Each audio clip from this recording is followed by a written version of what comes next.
मंच पर विराजमान मान्यवर सभागृह में उपस्थित भाई और बहनों, आज लोकपत्र समाचार पत्र का वर्षगांठ का ये जो समारोह है, इसमें हम सब एकत्रित हुए हैं। आज जहां देश में ज़्यादा से ज़्यादा बेईमानी करने की होड़ लगी हो, ऐसे समय में समाचार पत्र को पूरी ईमानदारी से चलाना बहुत कठिन कार्य है। और ऐसा कार्य हमारे इस नांदेड़ शहर में कमल किशोर कदम साहब करा रहे हैं, और उनकी देखरेख में ये पिछले 33 साल से ये कार्य यहाँ पर चल रहा है। उनको मैं बहुत बहुत बधाई देता हूँ, उनके पूरे स्टाफ को बधाई देता हूँ जो इतने अच्छे ढंग से ये समाचार पत्र का काम वो कर रहे हैं। देश में जिस तरह से आज हम लोगों को देख रहे हैं, समाचार पत्रों में मैं पढ़ता हूं तो उसमें पहले लिखा जाता था 2 लाख 5 लाख रुपए का भ्रष्टाचार हुआ है, और ये गिनती बढ़ती गई, दिन प्रतिदिन बढ़ती गई। और समाचार पत्रों ने अब उसमें ऐसा लिखना शुरू किया, क्योंकि अगर वो गणित के आंकड़े लिखते हैं तो वो समाचार पत्र की पूरी लाइन भी बस नहीं होती है, तो वो लिख रहे हैं 1 लाख करोड़ का भ्रष्टाचार हुआ है, 2 लाख करोड़ का भ्रष्टाचार हुआ है। यानी इतने बड़े बड़े आंकड़े हमारे सामने आ रहे हैं। तो ऐसा क्यों हो रहा है? ये किसकी जिम्मेदारी है? अगर कोई ऐसा सोचता हो कि ये तो हमारे जो अधिकारी है उनकी जिम्मेदारी है, और जो हमारे मुख्यमंत्री है उनकी जिम्मेदारी है, केंद्र में सरकार की जिम्मेदारी है, अगर ऐसा हम सोचते हैं तो ये मेरे विचारों से बिल्कुल गलत है। ये किसी और की जिम्मेदारी नहीं है, ये हमारी अपनी जिम्मेदारी है कि मैं अपने देश में कैसी जिंदगी जी रहा हूँ, मैं अपने देश के लिए क्या कर रहा हूँ, मैं अपने समाज के लिए क्या कर रहा हूँ, मेरा कर्तव्य क्या है, क्या मैं अपने कर्तव्य को निभा रहा हूँ? ऐसा रोज सवेरे अपने मन से हमें पूछना चाहिए। मैं ऐसा करता हूँ रोज सवेरे 3 बजे उठता हूँ मैं सवेरे, और उठते साथ ही चौकड़ी मारकर अपने पलंग पर ही बैठता हूँ, और वहाँ पर मैं अपने मन से ये कहता हूँ कि कल तूने अपने कर्तव्य में कोई गड़बड़ी की है, कोई ऐसा काम किया है कि जिससे समाज का नुकसान हो, देश का नुकसान हो, किसी व्यक्ति का नुकसान हो। तो रोज मेरा जवाब आता है कि नहीं, तुमने ऐसा कोई काम नहीं किया। हमें रोज अपने मन से ये पूछना चाहिए कि नीतिमत्ता, नैतिकता, नीति मूल्यों का पालन मैं कर रहा हूं क्या? नीति मूल्य ने क्या? सच्चाई पे चलना, ईमानदारी से काम करना, किसी पर दया दिखाना। दया दिखाने का मतलब लोग इसे ले जाते हैं मांसाहार या शाकाहार की ओर, लेकिन दया प्राणी मात्र के ऊपर नहीं, इंसान मानवता के ऊपर भी होनी चाहिए। जैसे संतों ने कहा है कि कपड़े को अगर खून लग जाता है तो वो कपड़ा मैला हो जाता है, उसे दाग लगा कहते हैं हम, और कहते हैं कि ये मैला हो गया, अब ये निर्मल नहीं रहा, अब ये पवित्र नहीं रहा।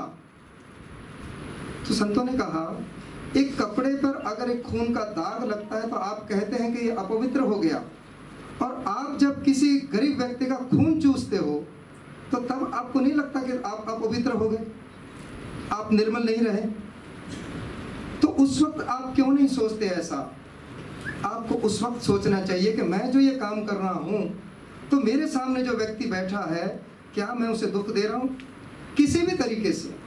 अभी हमारे पास यहाँ पर आयुक्त साहब बैठे हैं, एसपी साहब बैठे हैं, बड़े बड़े अधिकारियों के पास जब कोई गरीब व्यक्ति जाता है, पहले तो उन तक पहुंच ही नहीं पाता, लेकिन जब वो पहुंचता है उनके पास, तो तब उनका यह कर्तव्य है कि ये व्यक्ति जो यहाँ तक पहुंचा है ये किस गांव से आ रहा है।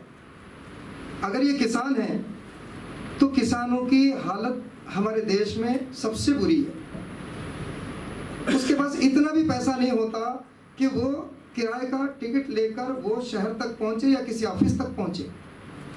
और जब वो पहुंचता है तो वहाँ पर जो ऑफिसर लोग हैं वो या तो किसान घर से नहीं होते, पढ़ाई लिखाई शहर में की है उन्होंने, आईटी से या इधर उधर से इंजीनियरिंग करके या और कोई कार से वो ऑफिसर बने हैं।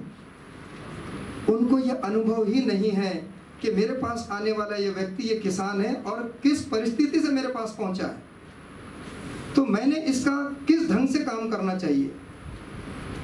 अगर वो किसान घर से है तो उसे पता है कि मैंने कितनी मुसीबतों से पढ़ाई की है और किस ढंग से मैं यहाँ पर पहुँचा हूँ। हिंदी में से कहा जाता है समानुभूति, सम अनुभूति, यानी जिस परिस्थिति से ये किसान गुजरा है उसी परिस्थिति से मैं भी गुजरा हूँ और इसको जो अनुभव आ रहे हैं वो मेरे पास पहले से ही है कि इतनी गरीबी से मैं ऊपर आया हूँ।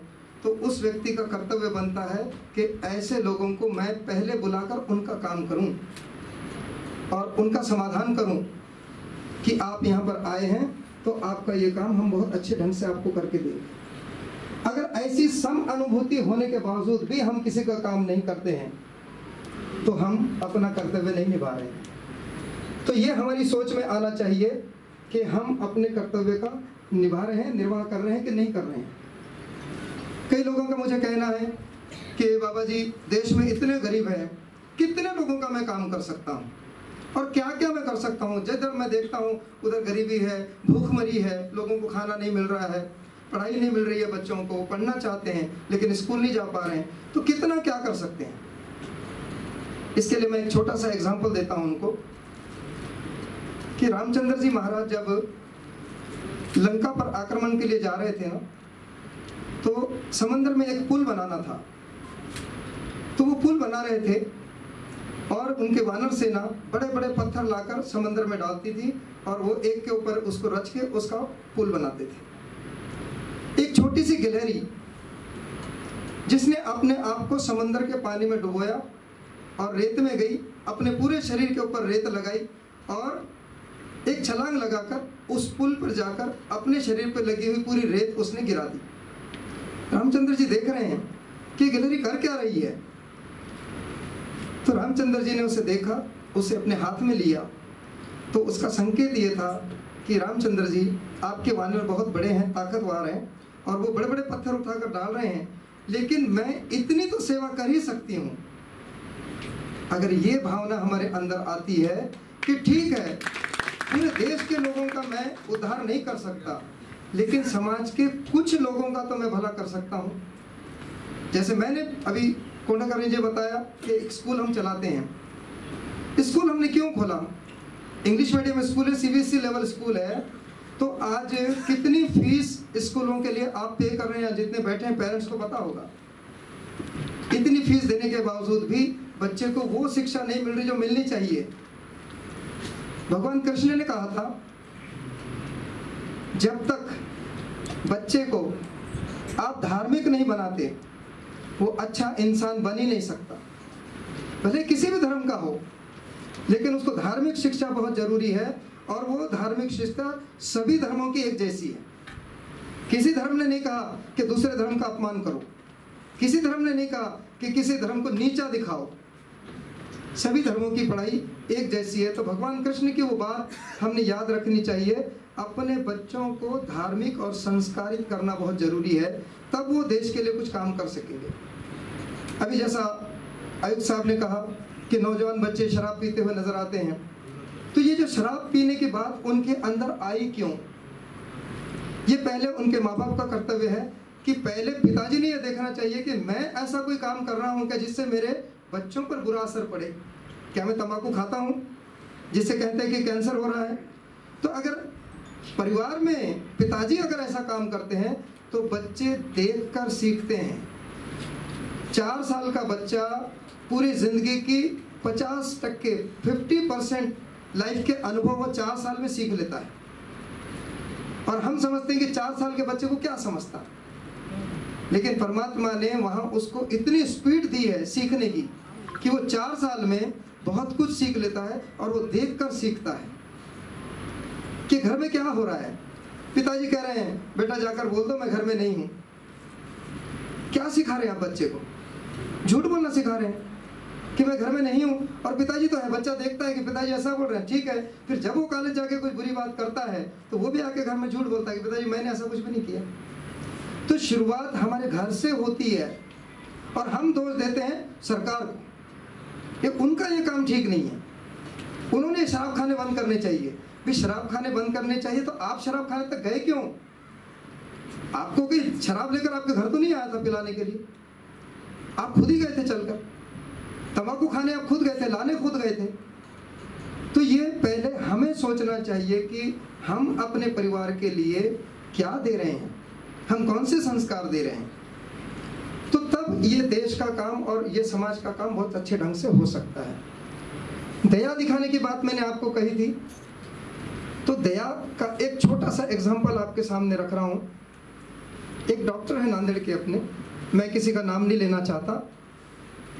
एक 2 साल की बच्ची बीमार हुई और उसके पिताजी उसे लेकर गए, एडमिट कराया।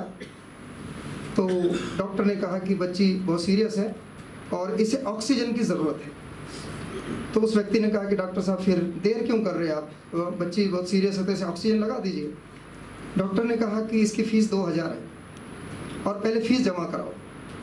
उन्होंने कहा डॉक्टर साहब इतने पैसे तो मेरे पास है नहीं, मैं गरीब आदमी हूँ और आप ऑक्सीजन लगाइए, मैं पैसे का इंतज़ाम करके पहुँचता हूँ आपके पास।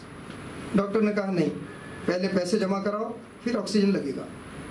उसने बहुत रिक्वेस्ट की और कहा कि ठीक है डॉक्टर साहब, मैं जल्दी से जल्दी जाकर ये पैसे का इंतज़ाम करता हूँ। तो इनका नाम था बच्चेवाल और ये आए हमारे महाराज सुरजीत सिंह के पास, उनके क्लासमेट थे वो। और उन्होंने उनसे कहा कि भाई ऐसा ऐसा मेरे सामने प्रॉब्लम